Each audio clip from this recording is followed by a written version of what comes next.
People spend insane amount of money on their ad accounts, but almost nothing on creatives. And that's what the part that always surprised me. You'll see brands happily investing $50,000, $100,000, or even $500,000 each month on Meta or TikTok ads. But when you look at the actual videos, the creatives that truly decide whether those ads work or fail, they often look like they were put together at the very last minute. Or even worse, is the same single creative being recycled again and again until it completely stops working. And here's what most advertisers don't realize. The platform themselves have gotten so advanced with their targeting that this side of the game doesn't really matter as much as anymore. 10 years ago, your edge might have been in audience targeting, finding those hidden interest groups, building complex lookalike audience, narrowing down by behavior. This was the game was played before. But in 2025, that's basically gone. If you're running ads on Meta or TikTok, the algorithm already knows your audience better than you.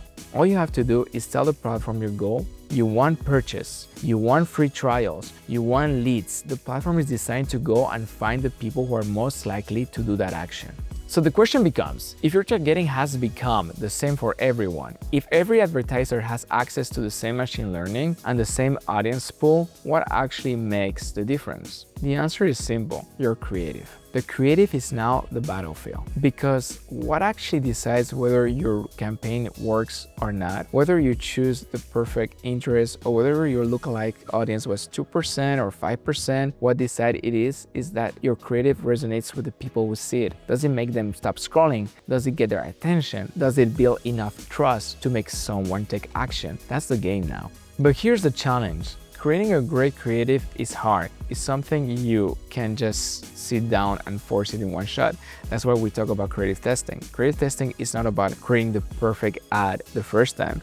It's about creating a series of variations, different hooks, different formats, different storylines, and running them to see what sticks. You're looking for signals, you're looking for patterns, and once you discover a concept that resonates, that's when you double down. That's how you develop your ad formats. It's basically your repeatable playbook. Maybe it's a UGC style testimonial where a real customer talks about the product. Maybe it's a problem solution demo where you start with the pain and then you show the fix, the solution. Maybe it's something humor driven where you catch the attention by making people laugh. Whatever it is, once you find a structure that converts, you can repeat it again and again with new angles, new variations. That's how you scale without burning out your audience. Because here's something a lot of people underestimate. Creative fatigue. Ads don't last forever. Even your best creative will eventually stop working. People see it too many times. The click-through rate drops and performance collapses. The only way around is creative velocity. Producing and testing new creatives at a steady pace so you're always feeding the system with fresh materials. The brand that wins are not the ones with the single best creative. They're the ones who can constantly produce good creative and refresh it before fatigue sets in. Now, let's break down what actually makes a winning creative, because there is a structure. And if you understand the structure, you can build variations endlessly. Think of it as a 4 steps.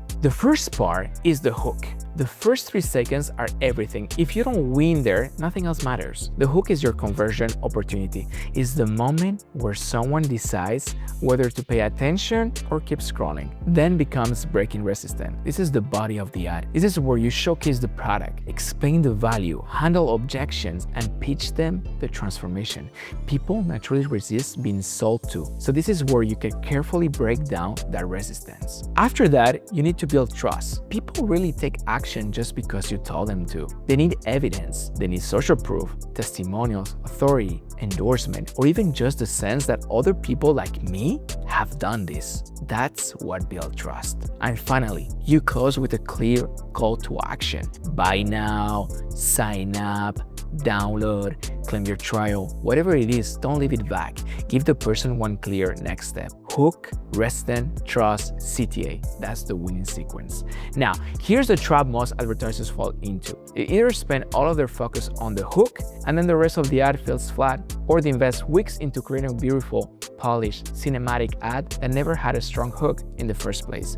Remember, your creative doesn't exist on a movie screen. It exists in a feed where people are moving fast, where every swipe means you're gone. If you don't stop them immediately, you don't even exist. Now, let's talk about static versus video, because this is one of the most common questions. Where should you actually put your money? Static ads are incredibly valuable, but not for scaling. Statics is best used as a testing lab. With statics, you can easily, quickly test dozens of hooks, headlines, and angles. You can identify which ideas resonate before you commit to producing a full video. And when you find a hook that works in static, you can almost guarantee it will work even better in a video. Videos, on the other hand, is where the real leverage is. Videos let you tell a story, show transformation, demonstrate the product, and build trust. You simply can't do that in a static image. So the smarter approach is not static versus video, it's static with video. Use static to discover the concepts worth pursuing, then use video to scale those concepts into winning creatives. And here's the mind shift I want people to have. Creative is not one-off task. It's not something you outsource once a year, get a nice batch of ads, and then you're set. That approach doesn't work anymore. Creative is an ongoing system. The companies that win are the ones that have a machine for producing and testing new creatives every single week. That's why we see so many brands partner with creators. That's why UGC has exploded. That's why TikTok content looks more like ads, and ads look more like TikTok content. The demand for fresh creative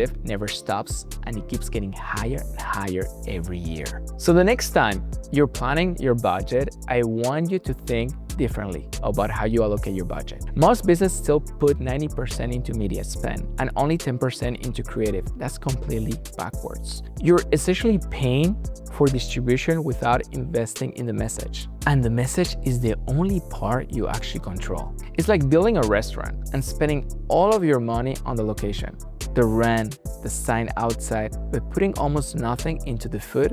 People will walk in once but will never come back. And no matter how good your location is, if the food isn't good, the business doesn't last. That's the same with ads. The media platforms give you the audience, but your creative is the food. That's what keeps people engaged, that's what convinces them to buy, and that's what keeps performance alive. So if you want to succeed in today's ad environment, stop thinking of creative as the side dish. It's the main dish. Creative is not just a piece of the puzzle, it's the puzzle itself. The platform handles the targeting. Your budget pays for reach, but the only thing that determines whether that money is wasted or multiplied is the quality of your creative, and that's where you need to invest.